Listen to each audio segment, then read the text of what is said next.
Coming up on Network Africa.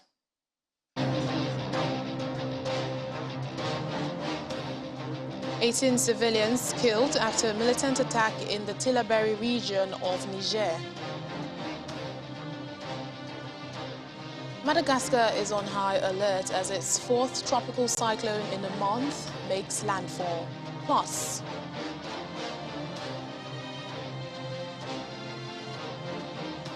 member of Sudan's ruling Sovereign Council is in Russia, expected to hold talks with President Putin and Foreign Minister Sergei Lavrov.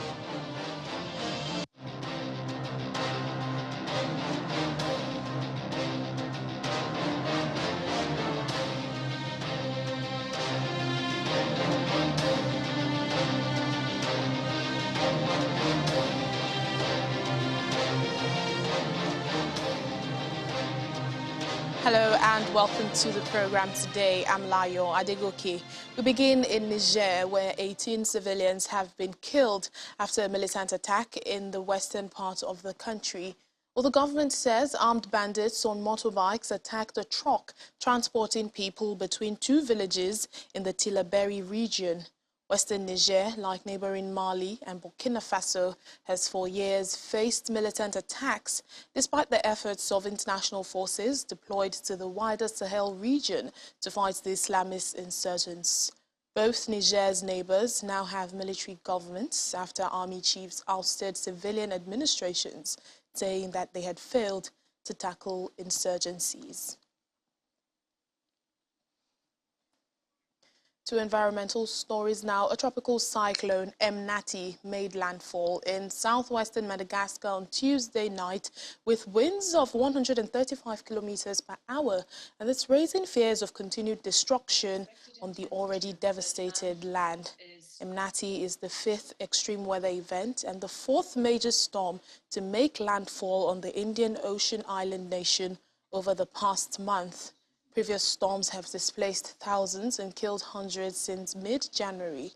The UN on Tuesday said that communities hardest hit by the previous cyclone Batsirai in early February are likely to be affected again. Authorities fear that heavy rains, flooding and strong winds in areas already battered could lead to enormous and widespread danger. The southern African nations of Malawi, Mozambique and Zambia have all been experiencing extreme weather as a result of tropical cyclone Dumako over the past week. The expected intensity at landfall is tropical cyclone category 2 equivalent. We had been concerned yesterday that it might actually strengthen to a strong category 3 or even 4. That fortunately didn't happen. But even so, the winds are going to be very high. There'll be high winds, destructive gusts of between 150 to 200 kilometers an hour. And it's a big storm, so these winds are going to cover a large radius. Madagascar is set to be hit this evening local time by the fourth extreme weather event in as many weeks, with tropical cyclone Emnati likely to add to the damage already caused earlier by tropical cyclone Batsirai, tropical storm Dumako and tropical storm Anna. An estimated 270,000 people were affected by Batsirai, which struck central Madagascar on the 5th of February after Anna hit in late January.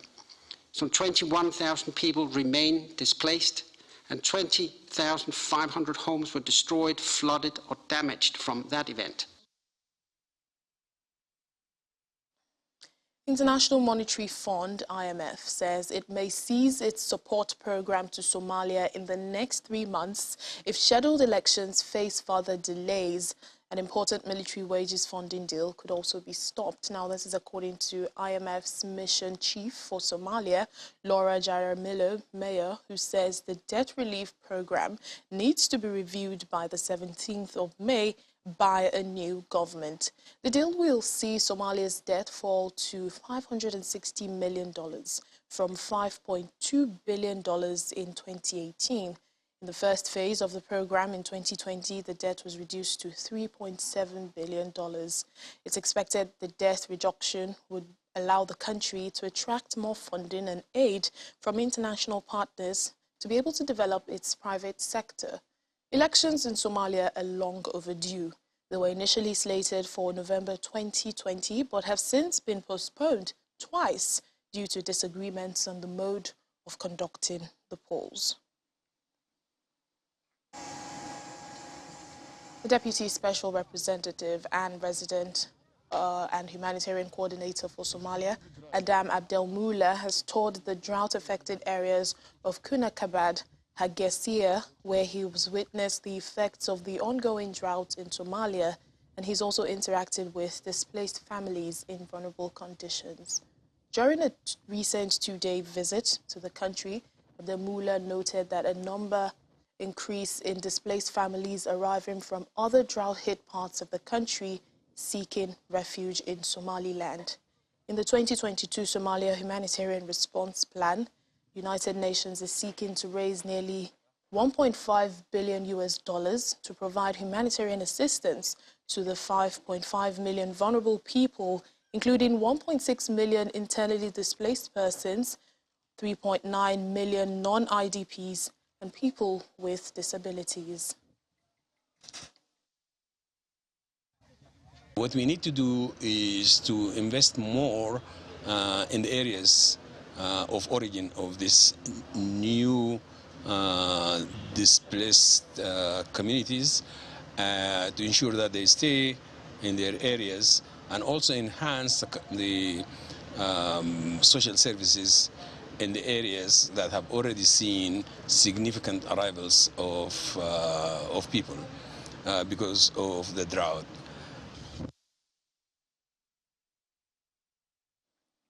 Turkey's President Recep Tayyip Erdogan has cut short his three-day Africa tour because of the escalating crisis between Russia and Ukraine.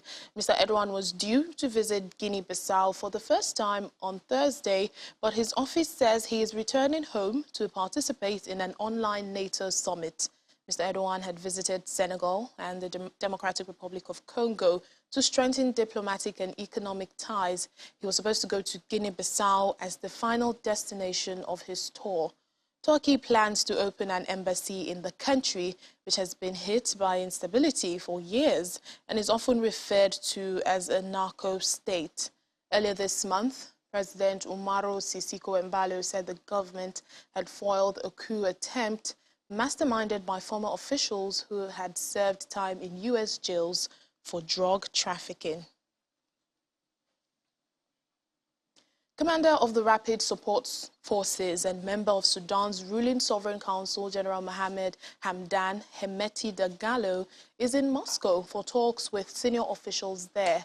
According to Sudanese sources, Hemeti is expected to hold talks with President Vladimir Putin and Russian Foreign Minister Sergei Lavrov. His visit is expected to focus on bilateral ties as well as regional issues. Sudan's paramilitary group, the Rapid Support Forces, are suspected of maintaining interests with Russian mercenary group Wagner, whose operatives are allegedly active in Sudan alongside the country's security forces. Russia is said to have interests in establishing a naval supply base on the Sudanese Red Sea coast. A handful of Russian companies are active in the gold mining sector also there. Well, back here in Nigeria, the federal government is reiterating its commitment to ensure Nigeria's tech ecosystem is successful through the passage of the Nigerian Startup Bill. Well, this is according to the Minister of Communications and Digital Economy, Professor Isa Ali Pantami, who spoke during a meeting organized by the National Information Technology Development Agency, NITDA, and Nigeria Communications Commission in Lagos. Our technology correspondent, Victor Matthias, reports. Call it a no-holds-barred meeting between regulators and players in the tech ecosystem, and you won't be wrong, as participants at this gathering meet to discuss issues that will provide the right regulatory and operational environment for tech startups in Nigeria. We are here for a more robust discussion. As you all know, we have so many policies in place. If there is any challenge you are being confronted with towards the implementation of these policies, let us know. What is most important is not the development of the policy alone. These policies are all being implemented. And in the course of implementing policies, challenges may come up. Challenges will definitely come up. So we are here to know what are the challenges. Following the nod, players lay bare their minds. You get somebody that doesn't understand what a startup founder goes through, and he's supposed to be the one implementing the policy for me. Okay. Like, I'm asking myself, what does he know that we are going through, that he's trying to help me implement something in my own space? The minister needs to help us with the FEC and NUC. We need to change our educational curriculum at the university. If the foundation is wrong, then the building can't stand. The minister responds with specifics. When Nigeria's startup bill becomes a law, which I believe we are in the process, more than 90% of the issues raised here are addressed there. For political economist Professor Pat Utomi and the Director General of NIDA, Dr. Kashifu Inua, robust engagements and collaboration between the private sector and government is the bridge that will lead Nigeria to the promised land. A collaboration between these three sectors will facilitate putting together this kind of pool of talent that the country can, literally back up on to use to drive the kind of explosion that we need to take place in this space. We make policies. We make it for the ecosystem. If we don't talk, how can we make the policy that will help the ecosystem thrive? The minister and his team then take the consultations further by visiting a unicorn and other tech startups to feel the pulse of how they operate within the system. Victor Matthias, Channels Television News. Still ahead on the program. Fresh off their Africa Cup of Nations win, Senegal gets a new 50,000 capacity stadium. Please stay with us.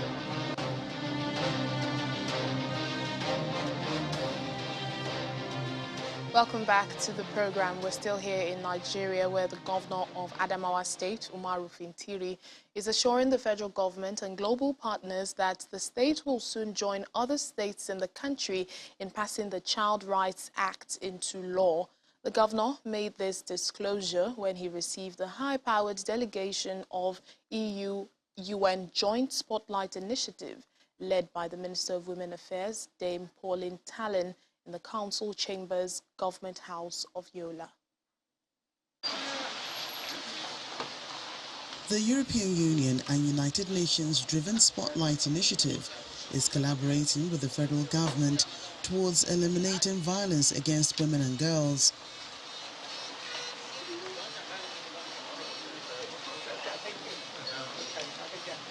Adamawa is one of the 5 states implementing the joint initiative that achieved tremendous milestones in the past 2 years.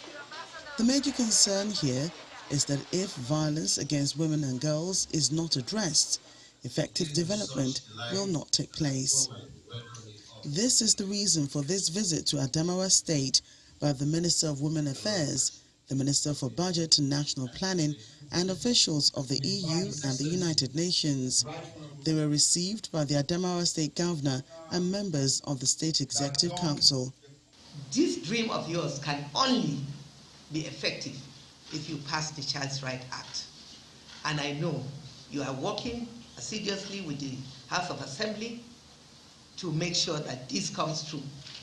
The United Nations and UN are waiting to have this good news so that you will be celebrated at the UN General Assembly. My administration has always demonstrated zero tolerance to all forms of gender-based violence. I've signed the Violence Against Women Persons Prohibition Bill into law, and I assure you that the government of Adamawa State, under my watch, will continue to sustain this laudable project. Governor Umaru Fintiri leads the federal government delegation to the newly established forensic laboratory in Yola, the only one in the country. Comprehensively, the kind of training going on, not only within the 4 walls of the university, we are also training partners in tracking and apprehending comprehensively analyzing, various issues in order to resolve issues of rape, issues of paternity, issues, all sorts of conflict that will require that. The delegation rounds up its activities for the day by addressing the media and women organizations on VAP.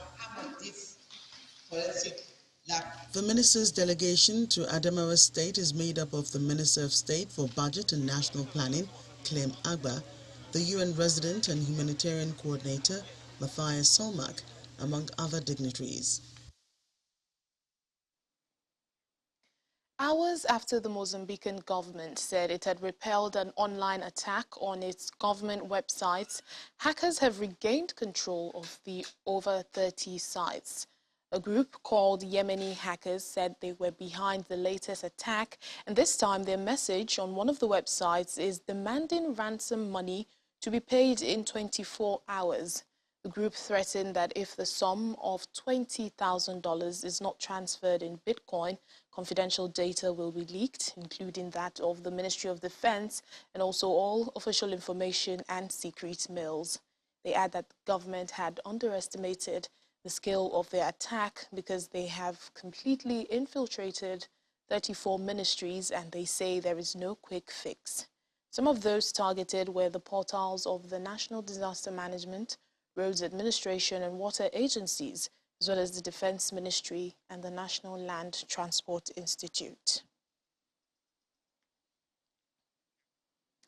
Zimbabwean government has welcomed the decision of the European Union to lift travel and financial sanctions imposed on Vice President Constantino Chiwenga, former First Lady Grace Mugabe, and military chief Valerio Sibanda. The EU took the decision despite acknowledging that Zimbabwe's human rights record had not improved and could worsen. The sanctions were first imposed on the 4 people 20 years ago, but were suspended 2 years ago, but now they've been completely removed. However, sanctions against Zimbabwe's defense industry still remains in place. Government spokesperson Nick Mangwana says the decision is a positive signal and reflects the incremental gains of re-engagement with the EU, adding that the government will continue to push for all sanctions to be removed unconditionally.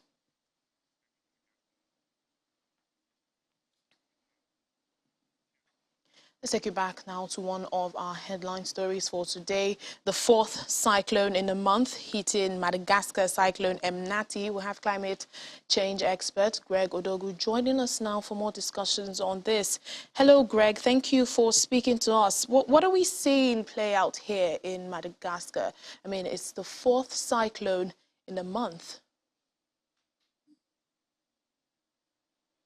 It's very sad. What we are seeing is actually what is supposed to be a natural event that happens every year, because it's the cyclone season. It's what is called the cyclone season. Cyclone season comes from from November to April. While you have the typhoon season, it comes from April to December. And then we have the storm season, which what happens in the northern hemisphere. That one happens from June to December. But the thing is that what we are seeing, why it is intense this way, happening 4 times, following each other back to back, after Dumako, Basira, and now we are seeing Emnati, is because of climate change, actually. Climate change is worsening the weather conditions and making these extreme weather events more intense and also repeated. For instance, the United States National Climate Change Assessment has come out with a study that said from 1970, greenhouse gases have been affecting climate, have been affecting weather, especially affecting hurricanes, tropical storms since 1970. So that is what we are seeing now. But because we are now going down the line since 1970 is now getting worse. That is what we are seeing. See, what is driven by the fact that the atmospheric temperature, the temperature of the ocean is rising. Then the water vapor in the atmosphere is also it has the maximum content is pushed up when it's heated up by the hot air. So that is why it is intense as it is right now. It is just driven by the change in climate change, by the change in the atmospheric pressure of every year. Instead of what we, over the years, the people of Madagascar, they were used to adapting and having to deal with this every year. They're already used to the cyclones, but now it is bad. It is worse than they used to have. They were used to it in the way of life. They adapt to it. They're what is called adaptation to climate change. They have adapted to it over the years, but now it's getting worse. It's hard to adapt to, right? Indeed, it's very devastating, especially when you think of the destruction, this cyclone brings. Now, it's not just Madagascar. Southern Africa, is also experiencing extreme weather conditions. How can these countries, deal with this, perhaps to reduce the scale of destruction it brings?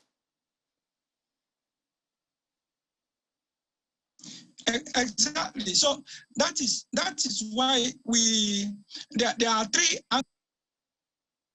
social, the diplomatic, and the infrastructural way to adapt to climate change, especially the Southern Africa. Madagascar is in the Indian Ocean, and Southern Africa is, some parts of Madagascar, even as of the moment, they are suffering from droughts. And then we are now having this cyclone, and the cyclone will bring more flood and rain. So what we are supposed to do is that we have to have a diplomatic engagement with the world. There is something called loss and damage. Loss and damage is compensation for this kind of extreme events, is part of a climate change negotiation template at the United Nations Framework for Climate Change, UNFCCC.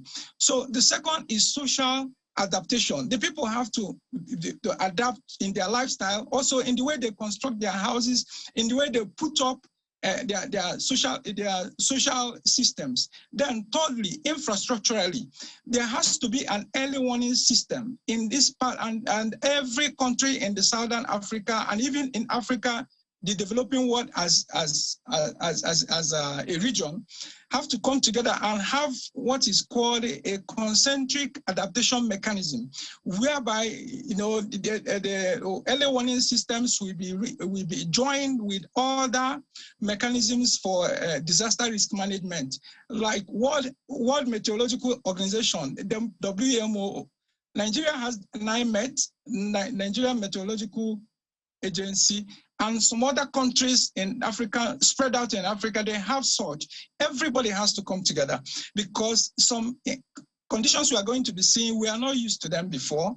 So there has to be increased research. It's not just about getting money, but putting it into the right strategies for adaptation. And then calling on the Western world to hasten up with this loss and damage mechanism at the UNFCCC, so that we will have to get compensations. For instance, in Madagascar, we are talking about Mr. Greg Odogu.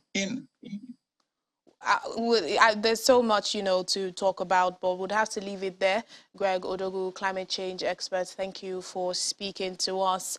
And as we end the program today, in Senegal, the country has inaugurated a new 50,000-seat stadium with a Legends football match following a ceremony attended by African and European heads of state and global sporting dignitaries.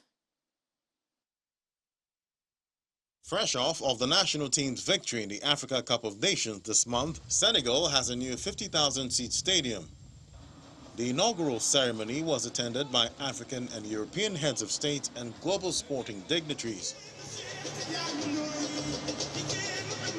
Also in attendance were the presidents of Liberia, Guinea-Bissau, Gambia, Rwanda, Turkey and Germany, as well as Gianni Infantino, the president of the World Soccer governing body FIFA, and African soccer greats Didier Drogba and Samuel Eto'o.